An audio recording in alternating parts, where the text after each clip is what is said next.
Hello and welcome to this Write Down Euclid video presentation. I am your host for this, Chris Manning. Where you see today is my humble abode. Zak Kolesar over tonight. Home sweet home. I'm back at home with some Zak as well. Zak, how you doing? How does it feel to be back home? We've talked about this in the podcast, but you can see us now, and we're back. Not in a dorm room, not in a library room. We're back home. It's definitely. I think it's going to be a lot more, comfortable talking. I don't know. I just always feel when we're in the dorms that there's that miserable feeling because we're in school. I was sick the last 2 weeks, and that was hard to get through. We're gonna do another video for this week. And obviously, if you're a Cavs fan, not the most exciting time. Yeah, a lot of downtime. There's the draft, but it's not like this draft. There's a Kyrie Irving out there for us to potentially get, or going back way back. There's not a LeBron James. There's a lot of solid players. And there's one guy in particular that stands out. That's Otto Porter. And we're going to talk about him kind of in this situation. What we're going to talk about today is considering the playoffs this year, which I think have been very, very good. Oh, yeah. Especially in the Western Conference. Oh, yeah. These semifinals have been. And that's really, tremendous. I think, where we're going to end up focusing in, is how you should build the team in today's NBA. And Zak has an idea of this Cavaliers team. I have an idea how I would do it if I couldn't have a superstar, and I'm going to bring that up. And I have my own way of how I would do it with the Cavs. But and here's the teams I think we're going to touch on. I think I'm going to talk about the Chicago Bulls. I'm going to talk about the Thunder a little bit. And I'm going to talk about the Grizzlies. And maybe the Clippers a little bit as well. Yeah, I think it's really important to talk about the Thunder. Well, not just because I think that we're going after, they're playing with the 3 drafts in a row of selecting high talent players. But just because of that, because a lot of people speculate that we're following the Thunder's plan.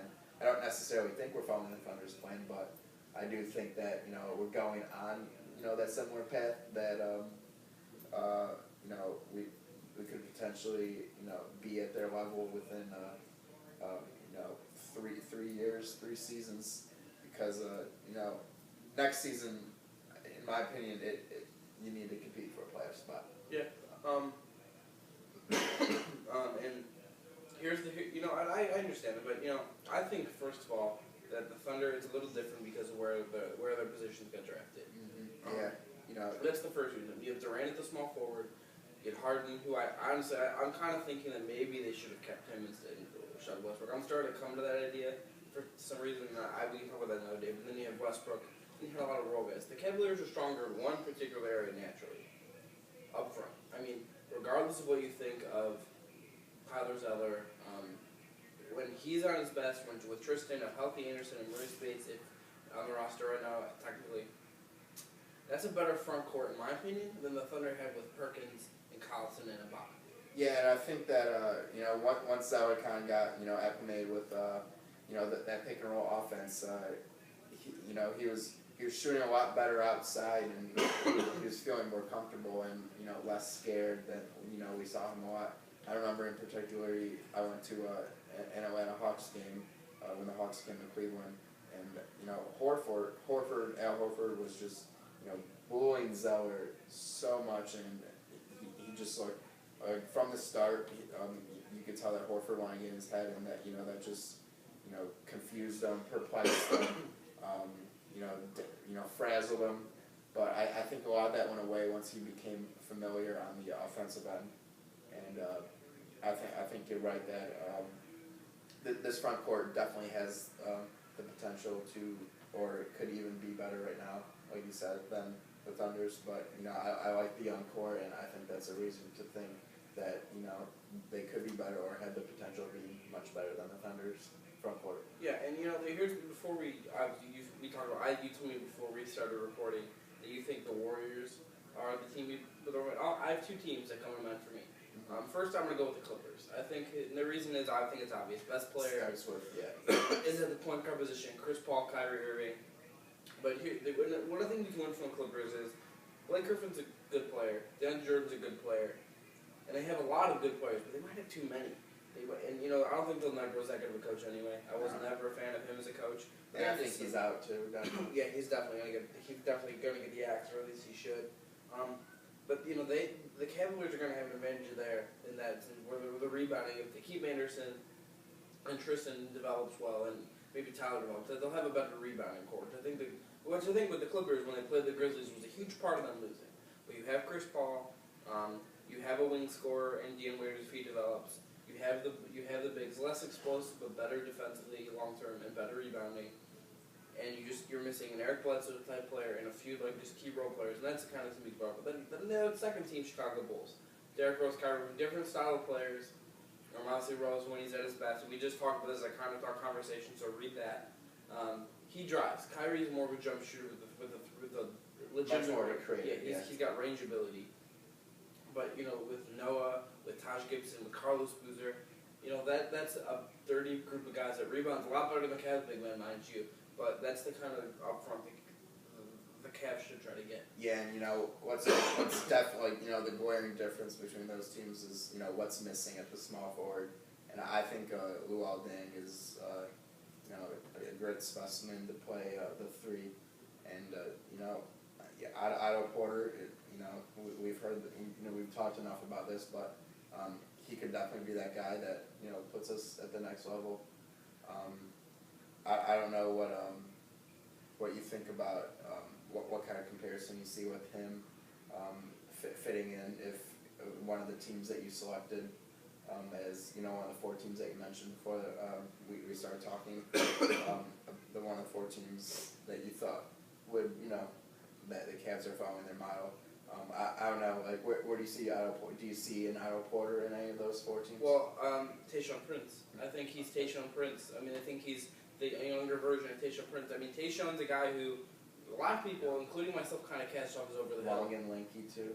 And cast off over longer the hill after a turn. But he fits better in Memphis than Rudy Gay did, I think. And he just plays nice. He's very smooth. He does good work, and that's the kind of player Otto Porter could be at the NBA level. And considering how much Kyrie's going to need the ball in his hands, and how much Dion probably needs the ball in his hands at this point in his career to succeed, that's the kind of guy you need at the 3 position. A guy that doesn't need the ball on his hands a lot to score and make plays on offense. And also is probably a better wing defender right now than anyone on the Cavs roster. Him and Alonzo G would probably be the best 2 wing defenders. And going back to the I know we just talked about the Grizzlies, but going back to the Thunder, Dion Waiters this week recently said that he's ready to be a vocal leader on this team. He's ready to step up, quit the childish acts, come into training camp ready, in shape. That's definitely extremely important, and that's definitely something that you are you learn a lot of things from your rookie season. Mistakes are going to be made.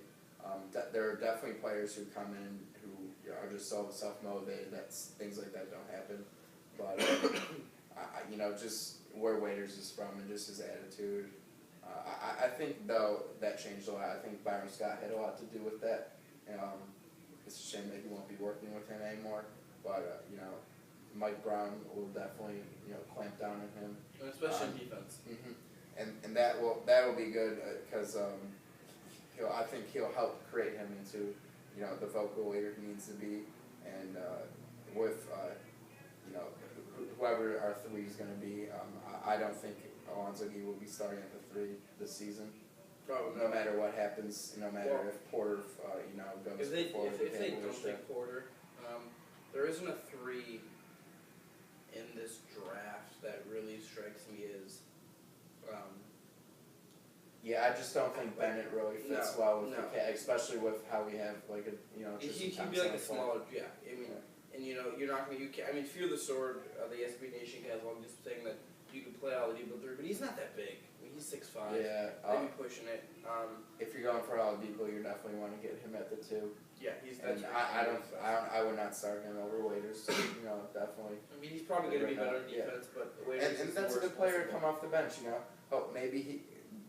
There's an extremely slight chance he might be there at 19. But I definitely think. I think he's at 5. But he's top 5. When you were talking about the role players coming off of the bench for Los Angeles, I definitely would see if the Cavs make a move and Oladipo gets picked, that he would be a perfect role player to come off that bench.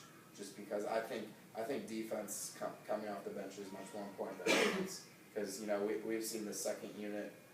The second unit pulled it together this season toward the end. and kind of faltered at the very end.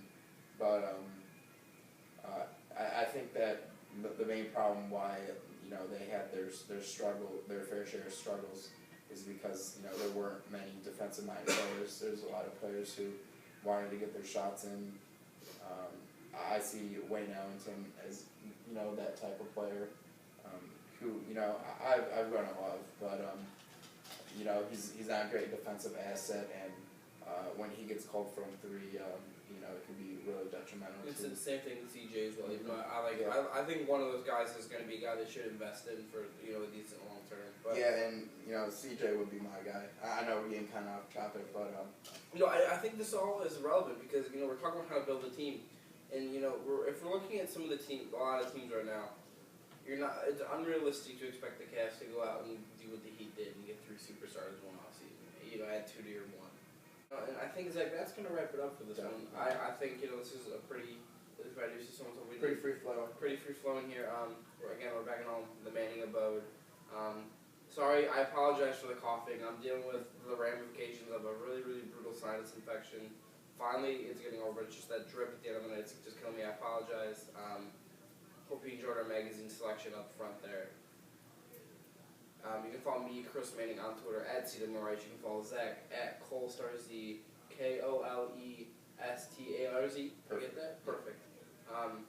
Right down you get at RDE Cavaliers, Dan Pyler at Dan Pyler, Trevor Magnati, draft profile. See, I say this everything we do, but his draft profiles have been very lengthy and very in depth and very informative.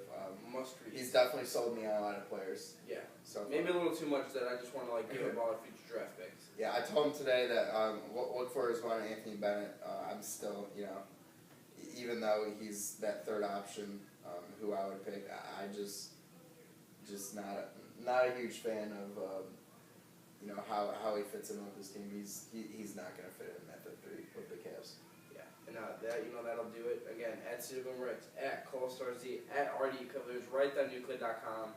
We're going to be busy coming up here. We're going to have more draft coverage, more NBA playoff coverage. It's going to be exciting. Some columns. Maybe I'll be between some jargon about my absurd Cavaliers 2K13 that I told Zach about. He cracked up when I told him some of the players I had on my team. Got Kevin Love with the 30th pick. I think that's. And Kyrie with the 31st. That's value, my friend. That is value. Just make sure you check out our site. Big draft stuff coming up. We're going to be busy. And over the summer, we're also going to be doing a overall Cleveland sports video with some of our fellow journalism friends from the area, including someone who's still in high school who we really respect. Maybe he'll even join the site. You never know. Good kid. Shout out to Kevin Stakowitz. But again, that'll do it for this week. Come back soon, check out the site, check out the draft profiles, and tweet us your thoughts. Thanks.